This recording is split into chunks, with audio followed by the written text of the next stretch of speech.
नमस्कार।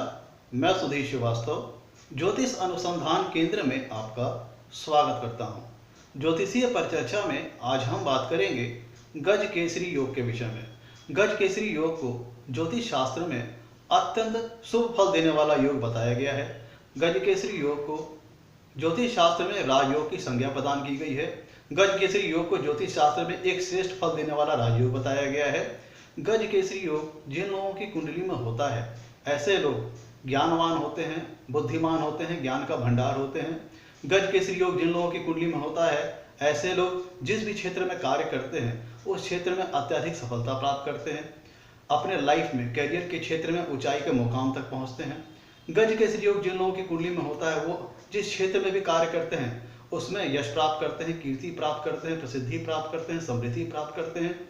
गज केसरी योग जिन लोगों की कुंडली में होता है, वो उच्च स्तर का मान सम्मान ख्याति प्राप्त करते हैं।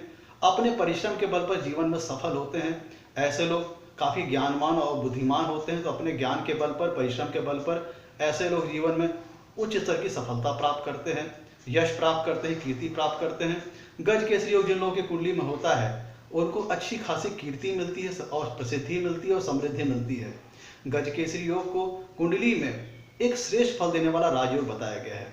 आइए अब हम देखते हैं कुंडली में गज केसरी योग का निर्माण कैसे होता है। ज्योतिष शास्त्र में कुंडली में गज केसरी योग बनने की जो परिभाषा बताई गई है वो अत्यंत सरल है। गज केसरी योग बनाने के लिए गुरु और चंद्रमा के बीच में संबंध बनता है। गज केसरी योग गुरु और चंद्रमा के एक दूसरे से केंद्र में स्थित होने पर गज केसरी योग का कुंडली में निर्माण होता है। गज केसरी योग की जो परिभाषा बताई गई है उसके अंतर्गत ये कहा गया है, गुरु और चंद्रमा कुंडली में जब कभी भी एक दूसरे से केंद्र में स्थित होते हैं तो फिर जन्म कुंडली में गज केसरी योग का निर्माण होता है। ध्यान दीजिएगा, गज केसरी योग बनाने की जो परिभाषा वो अत्यंत सरल है। परिभाषा ये है कि गुरु और चंद्रमा जन्म कुंडली में जब कभी भी एक दूसरे से केंद्र में स्थित होंगे तब फिर कुंडली में गज केसरी योग का निर्माण होगा। मतलब गुरु और चंद्रमा चाहे कुंडली में युति में हो, चाहे गुरु और चंद्रमा कुंडली में एक दूसरे से चौथे हों, चाहे गुरु और चंद्रमा कुंडली में एक दूसरे से सातवें हों, चाहे गुरु और चंद्रमा कुंडली में एक दूसरे से 10वें हों, अगर ऐसी स्थिति में गुरु और चंद्र जन्म कुंडली में स्थित हैं तो फिर कुंडली में गज केसरी योग का निर्माण होता है।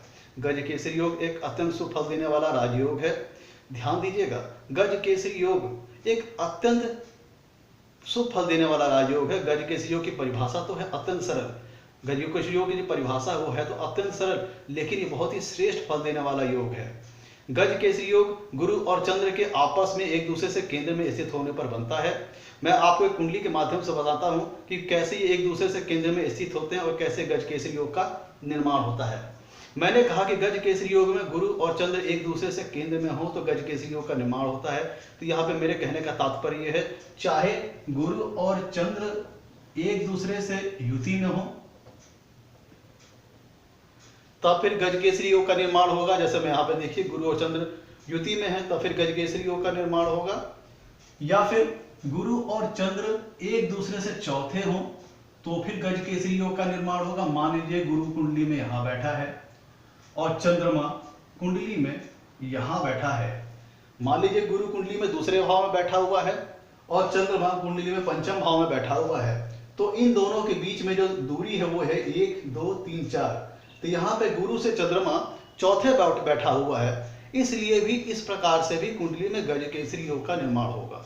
अब मैं आपको बताता हूं कि अगर गुरु और चंद्रमा कुंडली में एक दूसरे साथ में बैठे हों तो भी गज केसरी योग का निर्माण होता है। देखिए, अगर मान लीजिए गुरु एकादश भाव में है, गुरु कुंडली में एकादश भाव में है और चंद्रमा कुंडली में पंचम भाव में स्थित है, तो ये एक दूसरे से सातवें हुए, एक दूसरे से सातवें हुए। तो ऐसी स्थिति में भी कुंडली में गज केसरी योग का निर्माण होता है। ध्यान दीजिएगा, गज केसरी योग में गुरु और चंद्र युति में हो सकते हैं। गज केसरी योग में गुरु और चंद्र एक दूसरे से चौथे हो सकते हैं। गज केसरी योग में गुरु चंद्र एक दूसरे से सातवें हो सकते हैं, या फिर गुरु और चंद्र एक दूसरे से 10वें हो सकते हैं। मान लीजिए एक उदाहरण के माध्यम से मैं आपको बताता हूं। मान लीजिए यहाँ पे चंद्रमा बैठा हुआ है, चंद्रमा बैठा हुआ है। अब इस कुंडली में अगर देखा जाए तो इस उदाहरण में देखा जाए तो चंद्रमा से गुरु 10वें हैं, चंद्रमा से गुरु 10वें हैं। तो फिर इस प्रकार से भी कुंडली में गज केसरी योग का निर्माण होता है। तो कहने का तात्पर्य यह है कि कुंडली में कहीं भी गुरु और चंद्रमा एक दूसरे से जब कभी भी केंद्र में स्थित होंगे तब फिर कुंडली में गज केसरी योग का निर्माण होगा। जैसे कि मैंने इस उदाहरण के माध्यम से बताया कि गुरु चंद्र अगर युति में है तो भी कुंडली में गज केसरी योग का निर्माण होगा। गुरु और चंद्रमा एक दूसरे से चौथे हैं तो भी कुंडली में गज केसरी योग का निर्माण होगा। अगर कुंडली में गुरु और चंद्रमा एक दूसरे से सातवें हैं तो भी कुंडली में गज केसरी योग का निर्माण होगा। अगर गुरु और चंद्रमा एक दूसरे से 10वें हैं तो भी कुंडली में गज केसरी योग का निर्माण होगा। कुंडली में केंद्र स्थान को 1 4 7 10 बताया गया है और कुंडली में केंद्र में होना मतलब ये होता है कि कोई भी ग्रह केंद्र में होना अत्यंत पावरफुल हो जाता है।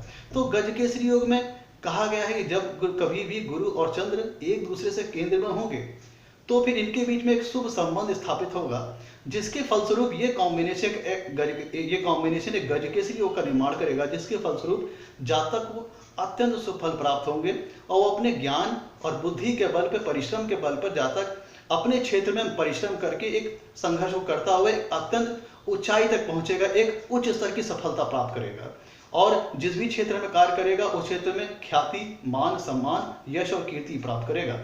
ध्यान दीजिएगा कि गुरु को ज्ञान का कारक कहा गया है, गुरु को ज्ञान का कारक कहा गया है और चंद्रमा को मन का कारक कहा गया है।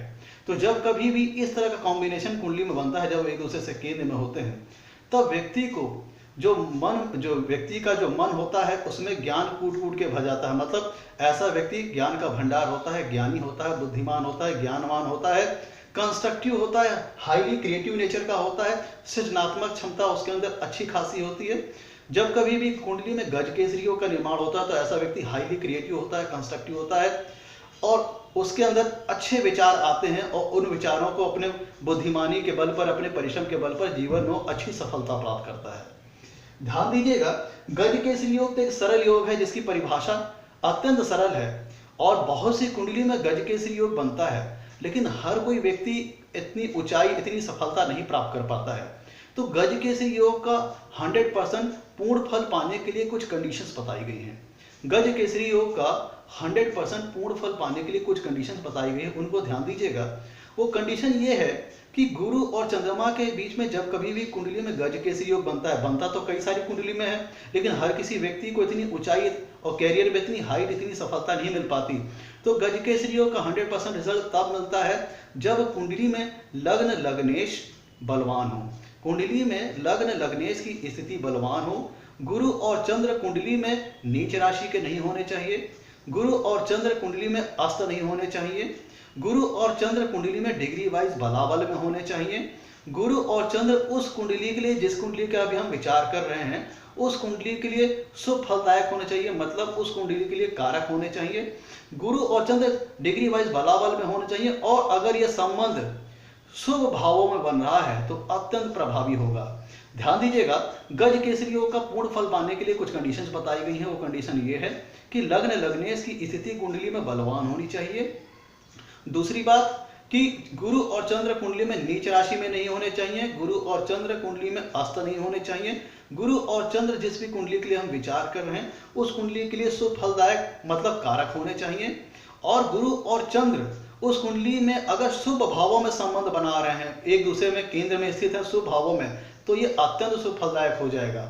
वैसे फल तो गज केसरी योग का सभी प्रकार की कुंडलियों में मिलेगा, जिन जिन कुंडलियों में गज केसरी योग बनेगा उन सभी में मिलेगा, लेकिन जिनमें इनका संबंध श्रेष्ठ, मजबूत और अच्छा होगा वहां पे उनका 100% फल मिलेगा, और जहां पे गज केसरी योग कुंडली में कमजोर होगा उनका आंशिक फल मिलेगा, 100% पूर्ण फल नहीं मिल पाएगा। और पूर्ण फल पाने की जो मैंने कंडीशन बताई है वो ये है कि लग्न लग्नेश की स्थिति कुंडली में बलवान होनी चाहिए, गुरु और चंद्र नीच राशि के नहीं होने चाहिए, गुरु और चंद्र कुंडली में अस्त नहीं होने चाहिए, गुरु और चंद्र कुंडली में 6 8 12 में अगर नहीं है तो अत्यंत अच्छी बात है।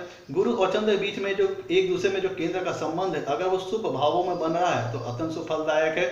और गुरु और चंद्र उस कुंडली के लिए कारक होने चाहिए, मतलब शुभ फलदायक होने चाहिए। और तीसरी चीज, गुरु और चंद्र डिग्री वाइज बलाबल में होने चाहिए।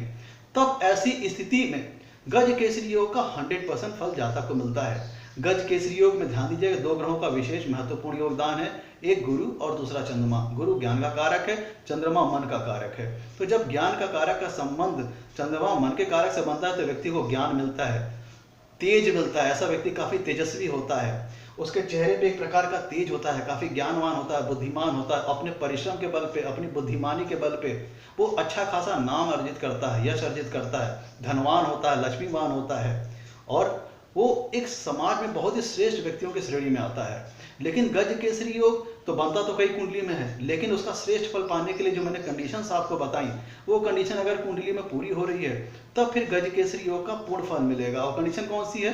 लग्न लग्नेश बलवान होना चाहिए, गुरु और चंद्र कुंडली में नीच राशि में नहीं होने चाहिए, अस्त में नहीं होने चाहिए। साथ ही साथ गुरु और चंद्र उस कुंडली के लिए कारक ग्रह होने चाहिए, मतलब शुभ फलदायक होने चाहिए। गुरु और चंद्र डिग्री वाइज बला वाले में होने चाहिए। और अगर गज केसरी योग का निर्माण शुभ भावों में हो रहा है तो अत्यंत शुभ फलदायक है। अब हम बात करते हैं एक उदाहरण से आपको समझाने की गज केसरी योग का निर्माण कुंडली में कैसे होता है। एक उदाहरण के माध्यम से समझाता हूं आपको। ये देखिए, एक कुंडली एक खिलाड़ी की है। आपके सामने एक उदाहरण प्रस्तुत कर रहा हूं गज केसरी योग को समझाने के लिए। ये कुंडली एक खिलाड़ी की है। इसमें ध्यान दीजिएगा, ये कन्या लग्न की कुंडली है और इसमें गुरु और चंद्रमा लग्न में ही बैठे हुए हैं। गुरु और चंद्रमा लग्न में ही बैठे हुए हैं। तो इस प्रकार से इस कुंडली में गज केसरी योग का निर्माण हो रहा है। तो चूंकि गज केसरी योग का निर्माण इस कुंडली में हो रहा है तो ये खिलाड़ी अपनी फील्ड में अत्यधिक सफल हुआ और अत्यधिक ख्याति, मान और सम्मान प्राप्त किया, धनवान हुआ, लक्ष्मीवान हुआ। उसके पास अच्छी मात्रा में यश, कीर्ति, मान, सम्मान सभी प्रकार के सुख के संसाधन इसको अपने जीवन में प्राप्त हुए।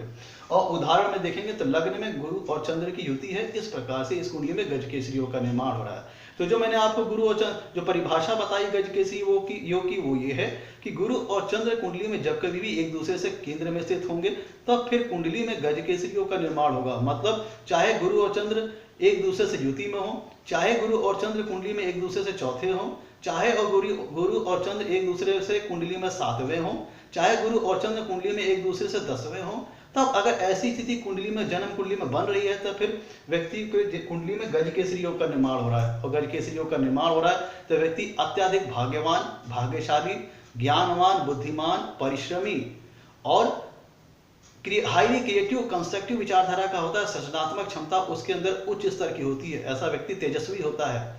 वो अपने मेहनत के बल पर, ज्ञान के बल पर अच्छी खासी सफलता प्राप्त करता है, धनवान होता है, यश, कीर्ति प्राप्त करता है। मित्रों, ये थी गज केसरी योग की परिभाषा। और गज केसरी योग सभी कुंडलियों में बनता है, लेकिन कुछ ही लोग को हाइट मिल पाती है, ऊंचाई मिल पाती है, अत्यधिक सफलता मिल पाती है, कुछ लोग को नहीं। क्योंकि गज केसरी योग तो देता तो सभी कुंडलियों में अपना फल है, कुछ में आंशिक देता है, कुछ में पूर्ण फल देता है। और पूर्ण फल पाने की जो मैंने कंडीशंस आपको बताई, अगर वो कुंडली में पूरी हो रही है तब जातक अपनी जीवन में अत्यधिक सफल होता है, अत्यधिक धन कमाता है, लक्ष्मीवान होता है, ज्ञानवान होता है, यश प्राप्त करता है, सम्मान प्राप्त करता है। मित्रों, ये थी गज केसरी योग की परिभाषा, जो कि अत्यंत सफलदायक है। आज के लिए इतना ही मित्रों। आपसे कहना है मेरे वीडियो को लाइक करें, मेरे चैनल को सब्सक्राइब करें, ताकि मेरे आगे आने वाली वीडियो की आपको जानकारी मिल पाए। धन्यवाद।